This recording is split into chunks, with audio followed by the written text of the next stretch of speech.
হাজার হাজার মূর্খ দিয়ে কি হবে? যে তাই হবে তা টঙ্গীর মাঠে যেতাম ওয়াজ করার জন্য, যদি লোকের দরকার হয়। হজ হচ্ছে, হ্যাঁ, টঙ্গীর মাঠে গেলে হজ হবে।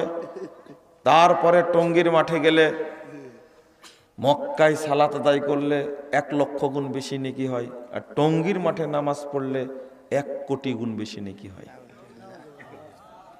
এত বড় ফজিলতপূর্ণ জায়গা, ওখানে যেতাম। বেশি লোকের দরকার নাই আমার, বুঝেন, একজন বুঝেন, এখান থেকে বরকত হবে ইনশাআল্লাহ। ওই ভাইরাস বক্তাদের নিয়ে আপনি ওয়াজ করবেন আর গান বাজাবেন, আমার যায় আসে না।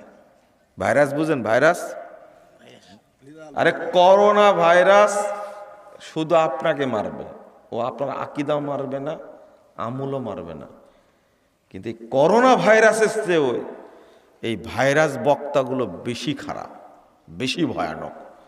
ওরা আপনার আকীদাও নষ্ট করে, আমলও নষ্ট করে, আপনার ইসলামও নষ্ট করে। এই জন্য ভাইরাল বলি না আমি, ভাইরাল শব্দটা দারুণ।